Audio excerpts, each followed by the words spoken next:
This is Barnstable Today for Thursday, April 2nd. Welcome aboard. I'm Mark Mumford, and we always like to remind you right at the top that you can find the meetings we cover on demand at the town's website, town.barnstable.ma.us. Our lead story today comes from yesterday's Town Hall News Conference, where reporters were curious about the upcoming State of the Town address. Thanks for joining us. I'm Kevin Friel. The State of the Town is coming up quickly on the evening of Thursday, April 30th, and the venue has shifted to the night auditorium at the high school. Reporters at the press conference had questions for Town Manager John Klim in regard to those logistics.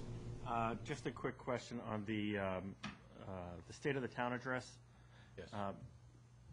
Do they have broadcast capabilities there, or will that have to be taped? We are feverishly trying to work with Comcast to be able to do that live. So we hope that that will be the case. If it's not, it'll be taped. I was actually asked that question yesterday.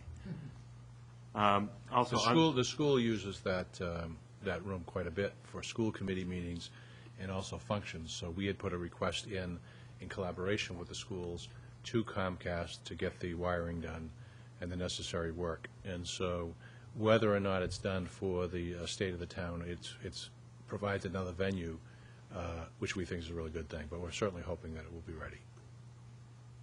Do you know how long it's going to be, John, this week? The reason I ask is is it a commentary? Never ask a politician how long he's going to be on speech.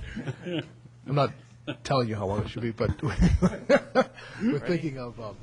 Another point of interest at the press conference in Town Hall was the relationship between the town manager's office and the new leadership at the airport. Well, I think two things that have happened of note. One is that you have a new leadership on the Airport Commission, who have, I think, really done a significant job at outreach. I've heard from the selectmen in Yarmouth that they're pleased that Mr. Santos has been so available. I've heard from the town manager in Yarmouth.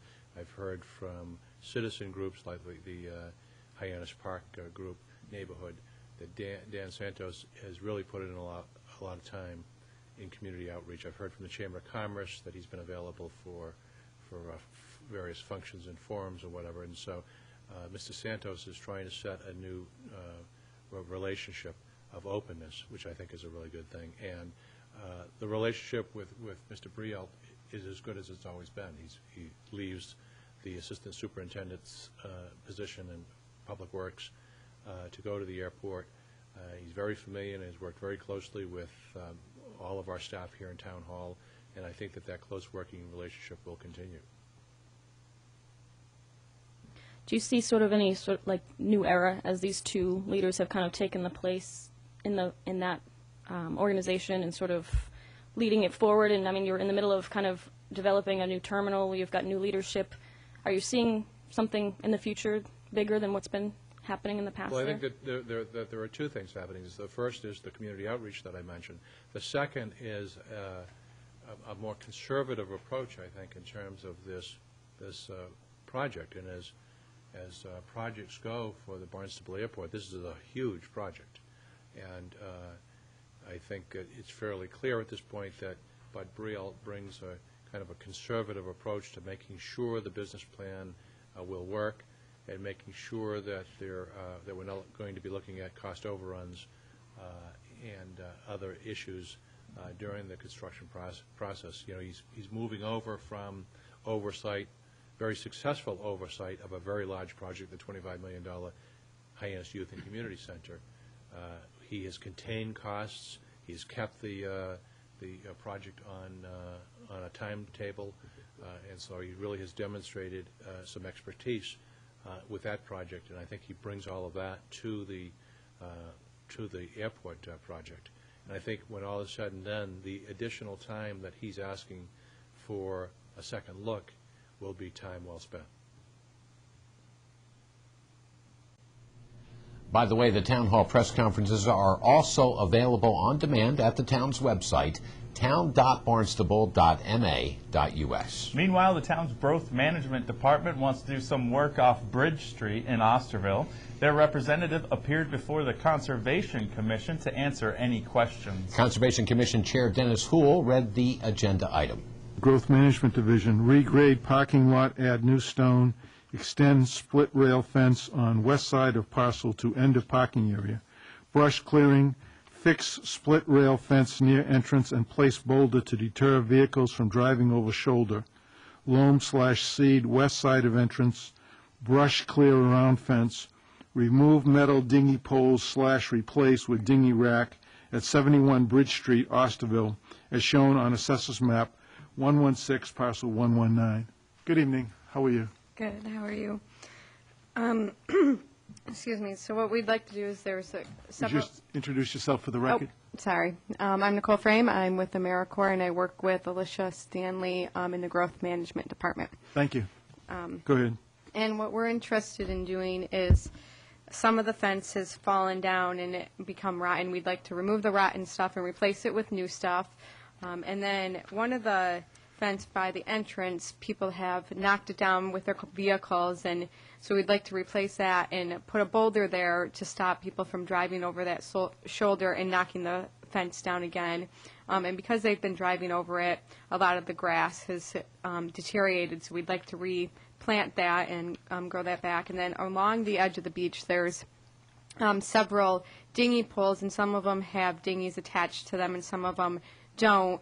And it's a safety concern because they're fairly low to the ground. We'd like to remove them and replace it with a 12-foot dinghy rack in hopes that people will use that and it will be a safer alternative. Okay. Questions? Larry? Nicole, this, I'm somewhat familiar with this, having been there a few times, and some of the other commissioners probably more than I. But the adjoining property to the east is sort of part of the whole beach area, but what you're proposing to do obviously doesn't go on to private property. Right. What does the fence do with respect to that beach area that is almost looks like it's all part of the same thing? The fence will actually kind of just keep the people off the private area. It runs along the parking, and it will prevent people from pulling too far forward also. So the fence will go out closer to the water? Just a little bit, not too much, though. I think there's, already 4, and we're going to add just one more section. One more section. Okay. Louise? I noticed that in the areas that you plan to clear of brush and trim, there are significant phragmites there. So how are you planning on dealing with those? Well, we would remove them as best we can, and hopefully maintenance or DPW can just kind of keep them trimmed back because they will come back, unfortunately. The Conservation Commission approved the work off Bridge Street with the caveat that staff would be consulted in regard to the trimming of any vegetation. Meanwhile, on the town's calendar this evening, the Charter Commission session has been canceled. However, the Town Council will be meeting this evening at 7 in the Town Hall hearing room. Thanks for joining us today. I'm Kevin Friel. We'll meet you right back here tomorrow. I'm Mark Mumford.